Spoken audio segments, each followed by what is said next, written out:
Chairs No Waiting, episode number 488. Al Checco. That's right. Brought to you by WeaversDepartmentStore.com. Head over to WeaversDepartmentStore.com and check it out. They have the 2019 Andy Griffith Show wall calendar. It's brand new. It's in stock. Get yours now. There's 1, 2, 3, 4, 5. There's at least 5 or 6 cases of them. Please order them at Weavers. Hey, if you didn't get 2018, you can get a combo deal. Get them both. Head over to WeaversDepartmentStore.com and check it out. Two Chairs No Waiting is brought to you by the folks just like you. So thank you all for your support. Thanks to everybody that supports me through Patreon or however you support me. I really appreciate it.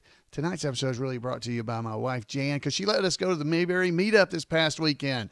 I know you thought I'd talk about it tonight because this is right after it, but to tell you the truth, I didn't get home early enough last night to get everything together. So we are going to be hearing from Randy Turner right off the bat, and then we're going to do more stuff about the same topic because I think that's fun because it ties together. So let's head over first and hear from Randy Turner with This Week in Mayberry History.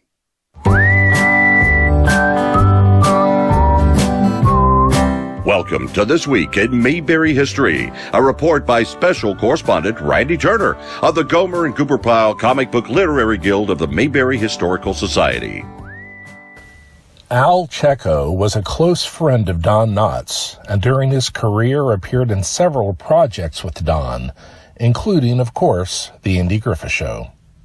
Al was born on July the 21st, 1921 in Pittsburgh. While a very different city, Don grew up only 75 miles away in the much smaller town of Morgantown, West Virginia. Al and Don also shared a birthday, though Al was 3 years older than Don. It should be noted that various sources list Al's year of birth anywhere from 1921 to 1924, but his obituaries, which appeared in national publications, consistently state it was 1921. The two met serving in the Army during World War II. In 1943, the Army sought out soldiers who had worked in the entertainment field who had at least a modicum of entertainment experience. Al had appeared in plays, and Don had a ventriloquism act. Both ended up in what was called Detachment X. What might sound like an easy deployment was actually quite dangerous. The group was sent to the front lines to keep up the troops' spirit, even while in a war zone. Detachment X was the first entertainment unit to be sent to the Pacific Theater, with a show they called Stars and Gripes. Al described later how he, Don, and the rest of the cast often had to take cover in foxholes during Japanese bombing, then come back out to finish the show. Having gotten rid of his ventriloquist dummy, Don worked with Al in the skits, including forming the beginnings of what was his nervous character, aspects of which would later be seen in Barney Fife. After the war, Al attended the Carnegie Mellon School of Drama. After graduation, he began working in live theater. Between 1947 and 1953, Al worked behind the scenes on Broadway shows as a production assistant and assistant stage manager, and then also appeared on stage. He also acted off-Broadway and in tours. He made his television debut during this time in 1952, but by 1960 he had begun concentrating on the medium of television instead of live theater. He played the recurring character Joe King in several episodes of Mr. Ed, before appearing in Mayberry the first time as Howie, a would-be bank robber who Barney was writing a ticket to for a parking violation until Andy alerted him to the larger crime. Al had an uncredited part as one of the sailors in the Don Knotts vehicle, The Incredible Mr. Limpet, in 1964. The following year, Al returned to Mayberry as the thief who had thrown a suitcase full of money off the train near Mayberry, and who convinced Barney he was actually FBI agent Hennessy. That same year, Al appeared as Sergeant Benson in an episode of Gomer Pyle USMC. In 1966, Al again appeared in the Don Knotts project, this time The Ghost and Mr. Chicken. The same year, he played another well-remembered role as one of the henchmen assistants to the Penguin in the series Batman. In 1967, he again appeared with Don in The Reluctant Astronaut. Al did sometimes appear in dramas, such as Bullet, starring Steve McQueen, and as a murder victim of the Manson family in Helter Skelter, but he is best remembered for his comedic work. He appeared in the Disney film Pete's Dragon, and was in Andy Griffith's film Angel in My Pocket. Al left television and movies in the early 1990s to return to Broadway in the wonderful Crazy for You, the first of what are now called jukebox musicals. The show's music was especially good, as all the songs were pulled from the songbook of George and Ira Gershwin. Al did return to TV for a couple of series guest appearances in 2000 and 2004, but then retired for good. Al passed away in 2015, just 2 days before he would have turned 94. Well, that's it for this week. Thanks for listening, and remember to take Andy's advice and go out there and act like somebody. Hey, Randy, thank you so much for that report. Guys, if you don't want to miss anything that Randy Turner is doing around the internet, head over and send an email to turnersgrade@gmail.com, turnersgrade@gmail.com, and you'll be able to never miss anything Randy does. So, Randy, thank you so much for that report. Now, I neglected to tell you, in case you're brand new to the show, my name is Alan Newsome. I host Two Chairs, and Randy is he tells me, my only roving reporter. But he has been doing reports for us for a year and a half now, and it is amazing. He was at the meetup this past week with us, and we all had a great time hearing from Randy there as well. So thank you, Randy. Now, he also obviously inspired tonight's podcast episode because I thought, hey, this is a good topic, and most of you don't know a whole lot about him. You heard a whole lot from Randy there. Found out that, he was born the same date as Don in different years, both July the 21st. We both of them. But do you know other things? Did you know that he worked with Don? Now, I got to go to Don Knotts' memorial service out in California after he had passed away. They invited several of us to come out there, and we were able to attend. And he was he shared some of his memories there, but he couldn't share them all because he just didn't have time. So there is an article on the imayberry.com website talking about Al Checco shares Don Knotts' memories about Don Knotts. And I'm going to kind of go through that in this episode because there's some really neat stuff that you may never have heard. So let me get a little background music for us. There we go. A little calm background music. I think you're going to enjoy this because you get a little bit of an insight into Don Knotts from one of his friends, Al Checco. So let's go here. In 1943, the Army wrangled up a group of soldiers, just so this is background, who had given some indication of either being entertainers or at least having performing talent and being able to perform and do things. And they gathered them into a unit that was called Detachment X. It's kind of like the X-Men. Don Knotts was one of the X-Men. There we go. And Al Checco. So Al Checco, he picks up the story from here. Here's what he has to say. He says, they brought us in from all over the country. Our unit was a conglomeration of people who had at least some background as far as entertaining went. They wanted to get representatives from various branches of the Army, such as the engineers, the Air Corps, infantry, quartermasters, and so on. We had singers and musicians and dancers and actors and jugglers and magicians and one ventriloquist, Don Knotts. We had all had basic training and what you have to do with, our previous units, all those kind of things you had to do. We knew how to fire a rifle and all that kind of stuff. We were all sent to Fort Meade in Maryland to be part of this new ominous sounding outfit called Detachment X. But the Army hadn't really thought it out, not too much. That's funny, they hadn't thought it out very much. So they didn't know the organization. They didn't know how it was going to operate. They had no commanding officer or anything for this group, Detachment X. In fact, officers would hide behind coconut trees to avoid going with us. We ended up being the only Democratic unit in the entire Army. We actually held elections. We voted for our own representatives to lead us. We called him First Sergeant, but he wasn't really a sergeant. We just called him that. A lot of us ended up being the representative for a time, and then we'd get disgusted with it and have another election to vote somebody else into the job. It was really wacky. None of us conformed to any sort of Army regulations. We wore all kinds of uniforms, from fatigues to Air Corps uniforms to sweaters or whatever each person happened to have. There was no rhyme or reason to what we wore. We really were a motley crew. None of us ever got promoted or anything. When they discharged us, they did bump most of us up a notch or two. I was discharged as a sergeant, and I think Don was too. But if you look at the Army records, you would think that our outfit was the greatest fighting force since the Civil War because we deployed to so many forward battle areas.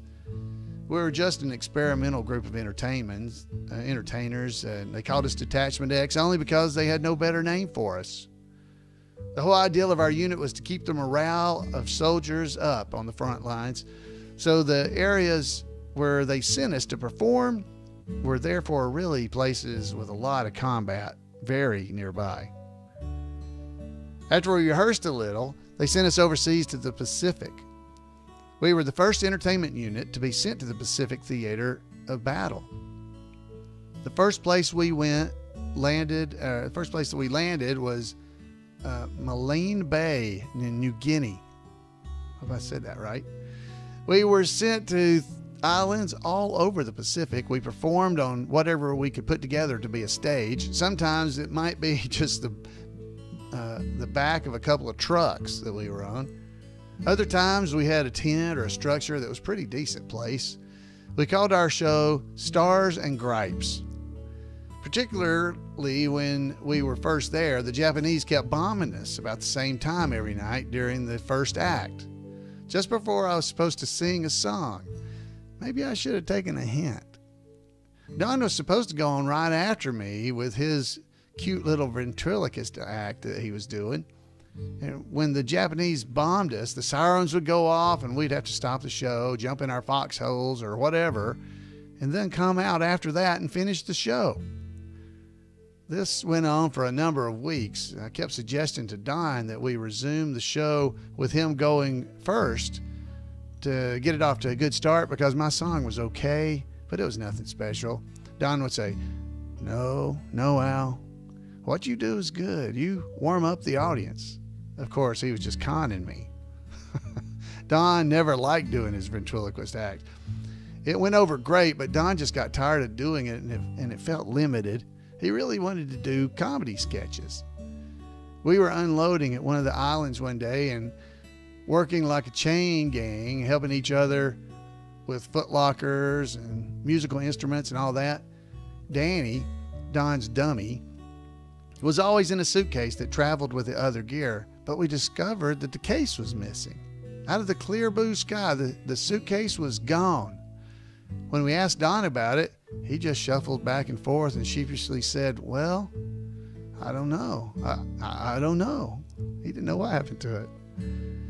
While we were still in the service, Don never really did admit to throwing Danny overboard. But through the years, he let me know, and in fact, that was what he did. In Don's autobiography, Barney Fife and other characters I have known, he still wouldn't officially admit throwing Danny overboard, but would say only that he left Danny on a beach. But Don admitted to others over the years that he actually did toss Danny out to sea. Anyway, what happened was that because Don could no longer do his ventriloquist act, he got put into a couple of sketches and got big laughs, as only Don Knotts could do.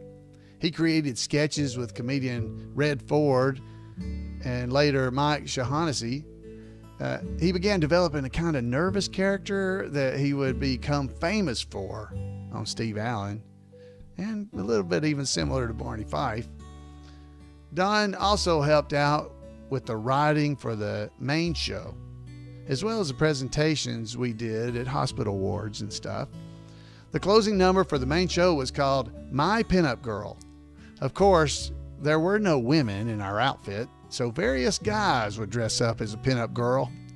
Each one would come out, and finally Don would come out in his grand physique and all 110 pounds and bring the house down with great laughter.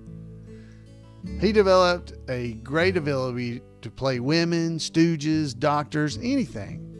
He was a great advantage to our show to have Don with all these different characters and not be stuck with his ventriloquist act. He had not assimilated, or had he not assassinated his own dummy, he might have been a ventriloquist for a long time. And who knows what that would have done, what would have happened or not happened. Would there have ever been a Barney Fife? After we were discharged, Don and I kept bumping into each other. I was doing Broadway shows, and he was doing his radio show. Don played old-timer Wendy Wells on the Bobby Benson and the B Bar B. I didn't get it. Bobby Benson and the B Bar B. That's where he played Wendy Wells. And we'd often visit with one another. Sometime later, I was going to a play in Boston, and after my wife, actress Jean Bradley, had unexpectedly passed away, Don was also in Boston doing No Time for Sergeants.